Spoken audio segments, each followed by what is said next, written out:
Hey guys, tonight we step into a Renaissance workshop where genius smells like turpentine and looks like organized chaos. You're standing in Leonardo da Vinci's studio in Florence, and honestly, you probably wouldn't survive a day here without either getting paint in your eye or tripping over a mechanical bird prototype. So, before you get comfortable, take a moment to like the video and subscribe, but only if you genuinely enjoy what I do here. And let me know in the comments where you're tuning in from and what time it is for you. It's always fascinating to see who's joining us from around the world. Now, dim the lights. Maybe turn on a fan for that soft background hum. And let's ease into tonight's journey together. You push open the heavy wooden door as morning light filters through tall windows, illuminating dust motes that dance like tiny galaxies. The smell hits you first: linseed oil, pigment dust, and something vaguely metallic. Leonardo's workshop isn't the pristine laboratory you might imagine. It's gloriously cluttered, alive with unfinished ideas. Half-painted canvases lean against stone walls. Wooden models of strange contraptions dangle from ceiling beams. Sketches cover every available surface, held down by rocks, paintbrushes, or whatever was handy when inspiration struck at 3 in the morning. In the corner, you spot the man himself, bent over a workbench, completely absorbed. Leonardo da Vinci is in his 40s now, his beard starting to gray, wearing a paint-stained tunic that probably hasn't been washed in weeks. He's sketching something with his left hand. He's left-handed, which in 1490s Italy makes him slightly suspicious to some people. But he doesn't care. His hand moves with fluid precision, creating lines so perfect they seem to breathe on the page. You move closer and see he's drawing a shoulder joint, not a painting of a shoulder, mind you, but a mechanical diagram showing how the bones rotate, how the muscles attach, how the whole system works like an engineering marvel. Because to Leonardo, everything is engineering: the human body, a bird's wing, the way water flows, all machines waiting to be understood and perhaps improved upon. Historians still argue whether Leonardo was primarily an artist who dabbled in science or a scientist who happened to paint brilliantly. The truth is he saw no difference between the two. Art required understanding anatomy, perspective, and light, all scientific pursuits. Science required observation and documentation, artistic skills. In his mind, painting the Mona Lisa and designing a helicopter were basically the same activity, just different applications of understanding how the world works.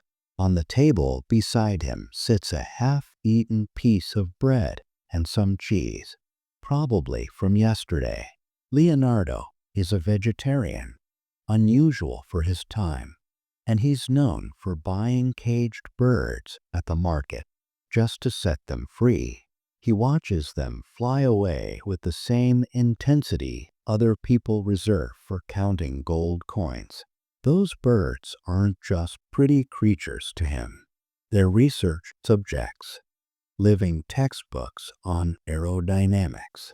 You notice a young apprentice sweeping in the corner, trying very hard not to disturb the master. The workshop employs several assistants and students who grind pigments, prepare canvases, and occasionally get conscripted into Leonardo's experiments. "Hold this wing mechanism," he'll say casually, as if asking someone to hold a potentially dangerous spring-loaded contraption is perfectly normal. Which, here, it absolutely is. The walls are covered with sketches. Some are recognizable, preliminary studies for paintings, portraits of nobles who commissioned work, but others are purely fantastical. You see designs for bridges that span impossible distances, machines that dig canals, devices that amplify sound. There's a drawing of something that looks suspiciously like a bicycle, though historians hotly debate whether Leonardo actually invented it or whether someone added it to his notebooks later. Either way, it's casually sitting there between a sketch of a cat and some calculations about water pressure. What strikes you most is the energy of this space. This isn't a quiet museum. It's a laboratory of curiosity where every question leads to 5 more questions. Leonardo doesn't just wonder how things work. He needs to know, needs to take them apart, needs to imagine them better. And in this cluttered, paint-stained, slightly chaotic workshop, he's building the future one sketch at a time, completely unaware that 500 years later, people will still be amazed by what he dreamed up before breakfast. You lean over Leonardo's shoulder as he flips to a fresh page in one of his notebooks, and suddenly you're staring at wings. Enormous wings, wings that span the width of the paper and seem to flutter even in stillness. He's been obsessed with flight for months now, maybe years, and you're starting to understand why his patrons are getting impatient about their commissioned portraits. Hard to focus on painting someone's face when you're trying to crack the secret of defying gravity. Leonardo gestures for you to follow him to the window. Outside, swallows dart and wheel through the Florentine sky, performing aerial acrobatics that would make modern pilots jealous. He watches them with an intensity that borders on religious. For the next hour, he doesn't paint, doesn't invent, doesn't do anything except observe.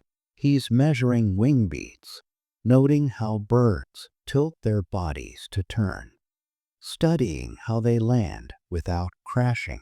You realize this is his laboratory work, standing perfectly still, watching nature reveal its engineering secrets. Back at his desk, he begins sketching what he's seen, but with modifications. If a bird's wing works on these principles, he reasons, then a human could fly using similar mechanics, just scaled up and reinforced. The resulting drawings are haunting and beautiful. You see designs for ornithopters, machines where a human lies prone and operates wing mechanisms with arm and leg movements. Massive bat-like wings made from wood, leather, and wire. In Leonardo's mind, you're not looking at fantasy, you're looking at blueprints.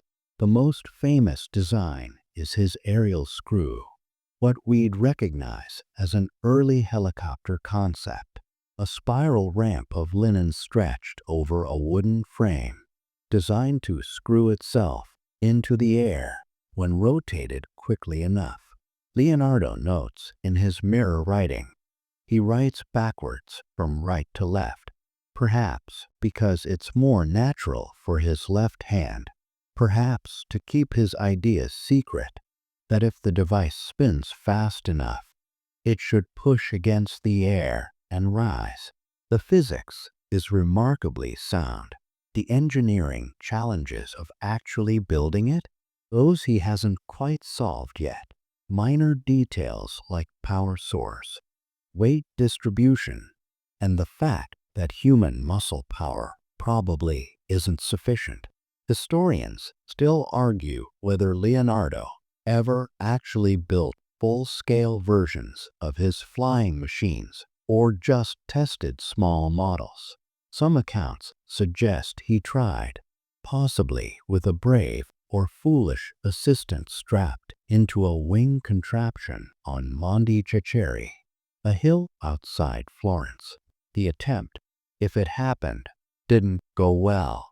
Gravity remained undefeated, but Leonardo's notes don't show discouragement, just more observations, more adjustments, more next time we'll try this energy that's either inspiring or slightly unhinged depending on your perspective. What's remarkable is his understanding of concepts that wouldn't be formally studied for centuries. He realizes that air has resistance, that it can support weight if you move through it correctly, that surface area matters. He's essentially inventing aerodynamics through pure observation and thought experiments. No wind tunnels, no physics equations, just watching birds and thinking really hard. You notice another design, a parachute. It looks like a sealed linen tent, a pyramid shape that Leonardo claims will allow anyone to throw himself down from any great height without suffering any injury. In 2000, an adventurous skydiver built one exactly to Leonardo's specifications and jumped out of a helicopter. It worked perfectly. The descent was stable and controlled.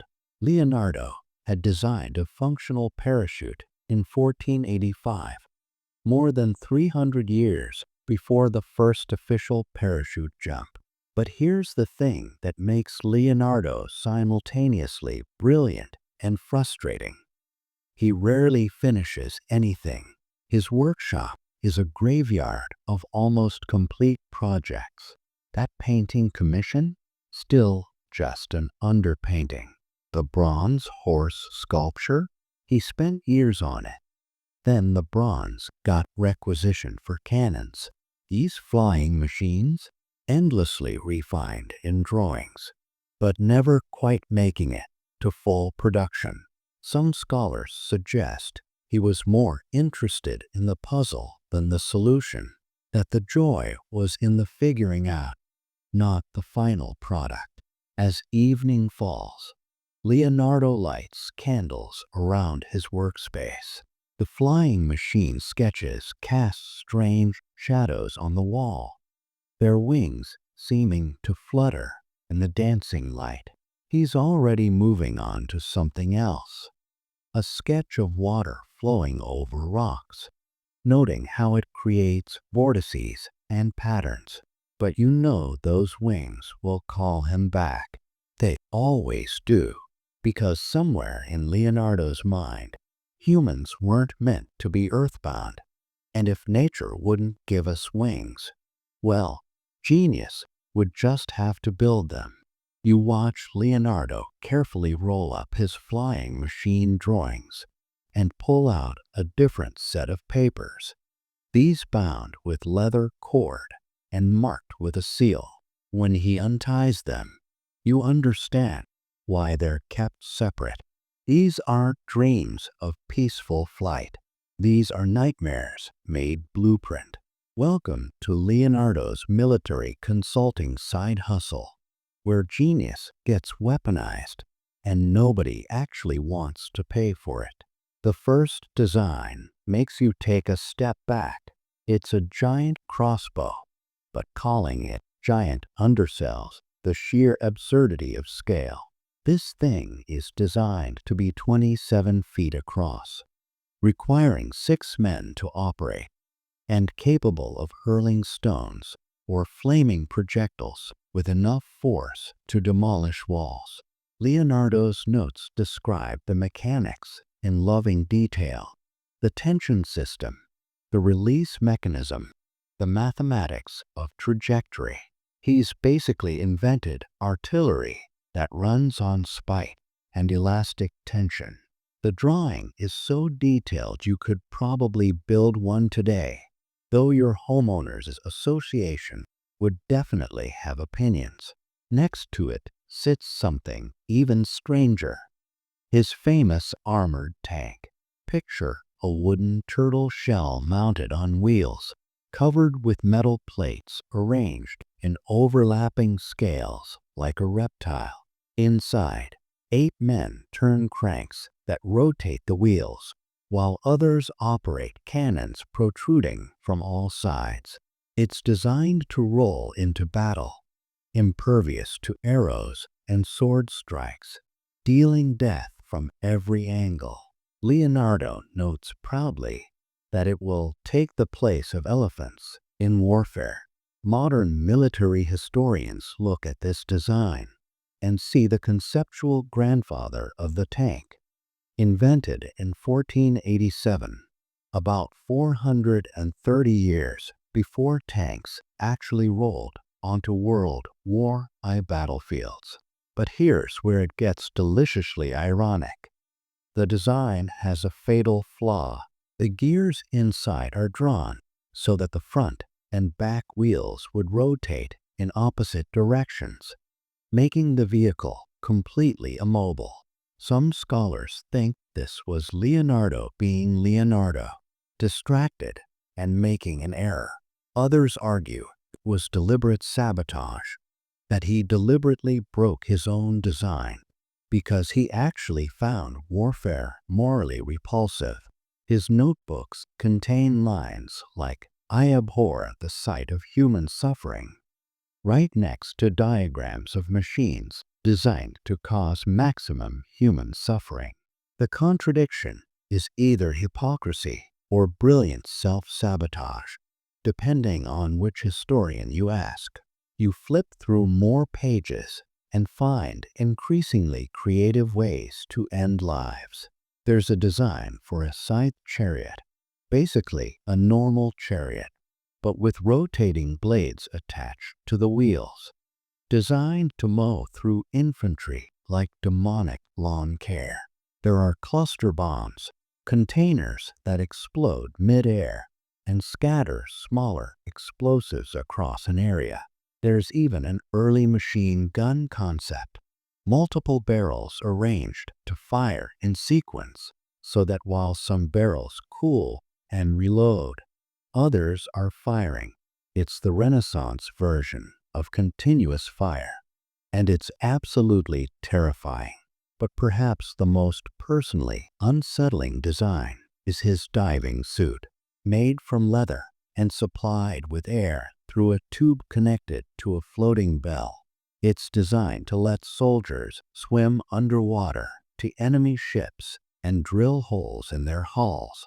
The diver would breathe through a snorkel-like apparatus, move silently through murky water, and sink vessels from below. It's essentially submarine sabotage, and Leonardo includes helpful notes about how to avoid drowning or getting caught. This from a man who loved nature so much he bought caged birds just to free them. Here's the kicker. Almost none of these weapons were ever built.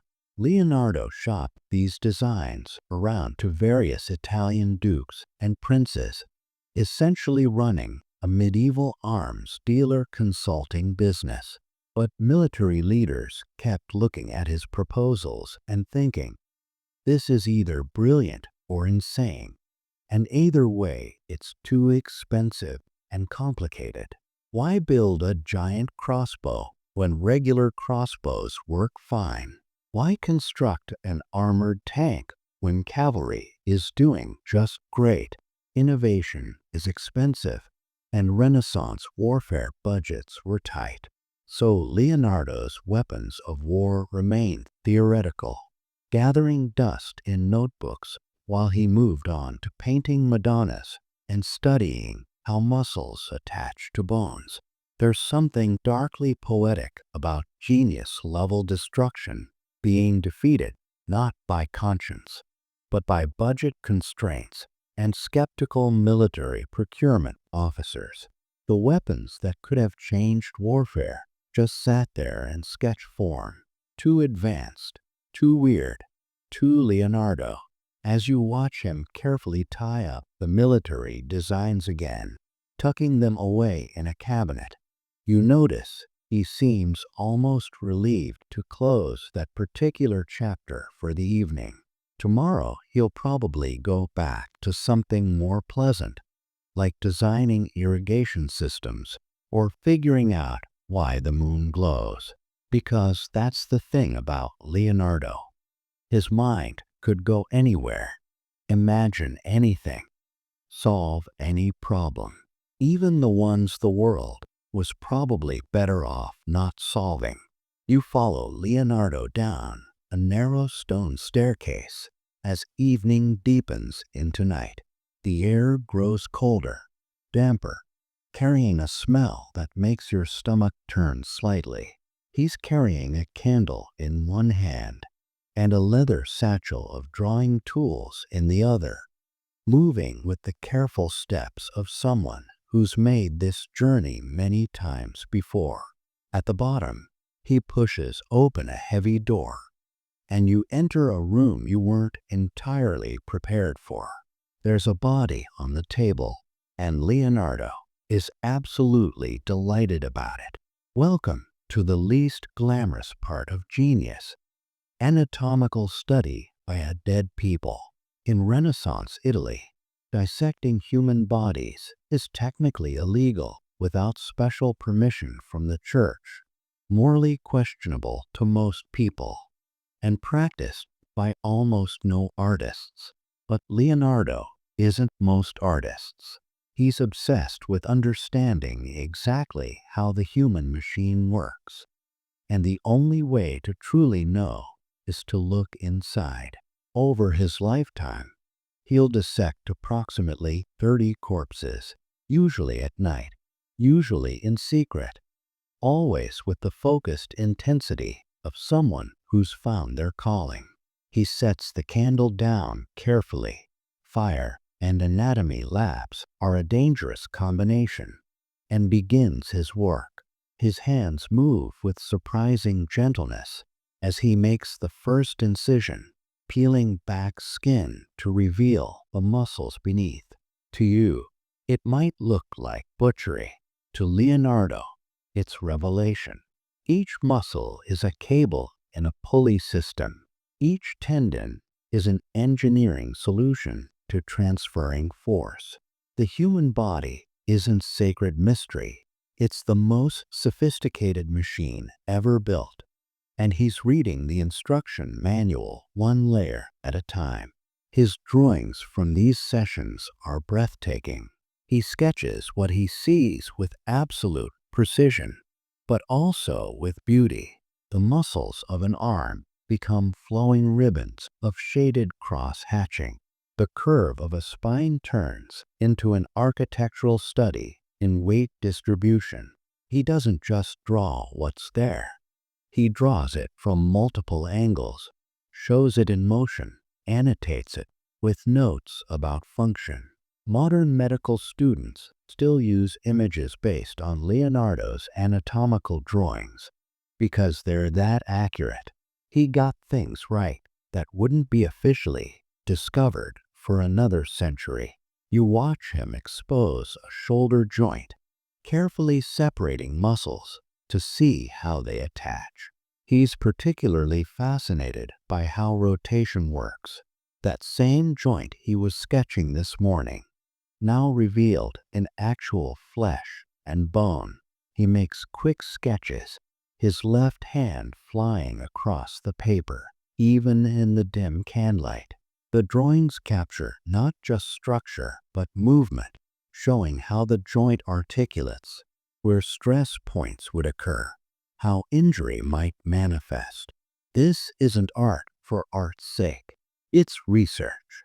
Historians still argue whether Leonardo's anatomical work was primarily for artistic purposes, to paint more realistic figures, or pure scientific curiosity. The truth is probably both, hopelessly tangled. He wants to paint the human form perfectly, yes, but he also just wants to know, why does the heart have 4 chambers? How does blood move through veins? What makes facial expressions possible? These questions drive him into cold basement rooms with cadavers while other artists are perfectly content to just, you know, guess what's under the skin. He moves to the heart next, carefully exposing it. This fascinates him most of all. This fist-sized muscle that somehow keeps everything alive. He'll spend hours studying hearts from different bodies, trying to understand the valves, the chambers, the rhythm of flow. His drawings show the heart from angles that wouldn't be photographed until cardiac surgery became routine in the 20th century. He even designs glass models to visualize blood flow, pouring water mixed with grass seeds through blown glass replicas to watch the patterns. It's bizarre and brilliant in equal measure. The work is grim, no question. The bodies come from hospitals and prisons, unclaimed and unnamed. Leonardo treats them with respect, but also with the clinical detachment of a scientist. He's not thinking about who this person was. He's thinking about what their body can teach him. It's the same mindset that lets him design war machines one day and paint angels the next. Everything is information. Everything is study. As dawn approaches, Leonardo carefully covers the body and washes his hands in a basin. His notebook is filled with new drawings, new observations, new questions. He's discovered that the lens of the eye inverts images, a finding that won't be officially confirmed for another 100 years. He's mapped nerve pathways, identified muscle groups, and documented the developing fetus with accuracy that will astonish doctors centuries later. You follow him back up the stairs as morning light starts filtering through windows. He looks tired but satisfied, already thinking about the next session, the next body, the next mystery to unravel. Because for Leonardo, this is the price of understanding. Cold nights, questionable legality, and the unflinching willingness to look at death to better understand life. Not everyone can pay that price, but genius apparently can. One candlelit dissection at a time. You sit beside Leonardo in the early morning light as he opens one of his notebooks. Not the carefully bound commission work, but his personal journals. Pages and pages of mirror-written text flow from right to left across the paper in his distinctive backward script. It's like reading a message from another dimension, one where thoughts flow in reverse, and genius writes itself inside out. He flips through absently, and you realize you're looking at perhaps the most important unpublished manuscript in human history. These notebooks contain everything. Sketches of flying machines sit beside grocery lists. Anatomical studies share pages with doodles of cats. Mathematical equations about water flow appear next to reminders to ask the value of the castle's wall or learn multiplication from Maestro Luca. Leonardo doesn't separate his thoughts into categories like a normal person might. His mind is a constant stream of curiosity, and the notebooks catch whatever flows through. It's chaotic, brilliant, and would give any modern filing system an existential crisis. You notice the mirror writing immediately, every word reversed, every sentence flowing backward. Historians still argue about why he wrote this way. Some say it was natural for a left-handed person to avoid smudging ink. Others claim it was deliberate code to protect his ideas from casual theft. The truth might be simpler. It was just how his brain worked. Leonardo saw the world differently than everyone else. So why shouldn't his writing reflect that? Reading his notes requires holding them up to a mirror, which somehow feels appropriate for a man who spent his life reflecting reality back in unexpected ways. He flips to a page showing his famous Vitruvian Man, that iconic drawing of a human figure with arms and legs outstretched, perfectly inscribed within both a circle and square. It's become so famous that you forget how revolutionary it was. Leonardo was trying to prove that the human body embodies mathematical perfection, that we are literally built according to cosmic proportions. The ratios he identified: the length of outstretched arms equals your height. The navel sits at the body's golden ratio, are still taught in art and anatomy classes today. One drawing, sketched in a notebook between other random observations, became the symbol of Renaissance humanism itself. You turn pages and find his studies of water, obsessive, detailed studies of how water moves, curls, crashes, and flows. He's identified vortices and turbulence patterns that wouldn't be formally studied in physics for another 400 years. Next to these are designs for canals, locks, and irrigation systems, practical applications of his water observations. Then, without warning, a page about painting techniques, followed by a sketch of a mechanical lion he's designing for a festival, followed by calculations about the weight of air. This is what Leonardo's mind does. It connects everything to everything else in ways that seem random until suddenly they're not. The notebooks reveal something both inspiring and melancholic. Leonardo was centuries ahead of his time, and he knew it. He designed a mechanical calculator, a parachute, a helicopter, a submarine, contact lenses, even a robot knight that could sit up and move its arms. But almost none of these inventions were built during his lifetime. The technology didn't exist.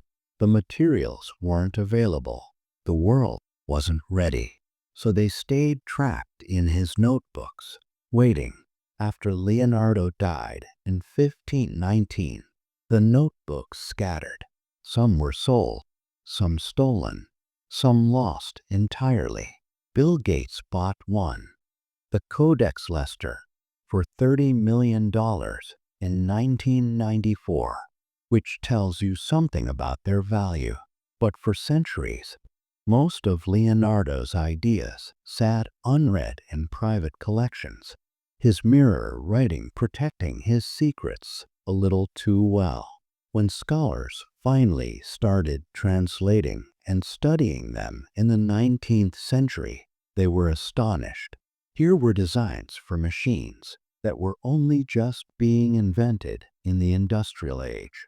Here was scientific understanding that preceded formal discovery by generations. What strikes you most is the sheer volume of curiosity. Leonardo wrote about everything because everything interested him. Why is the sky blue? How do woodpeckers not get headaches? What's the best shape for a fortress? Can you square a circle? Why do old men have long eyebrows? Some questions led to breakthrough discoveries. Others were just Leonardo being Leonardo, curious about the world with the boundless enthusiasm of someone who never stopped seeing magic in how things work. As dawn fully breaks, Leonardo closes the notebook and stretches. Another night of almost no sleep. Another morning of discoveries that probably won't be appreciated for 500 years. But that doesn't seem to bother him.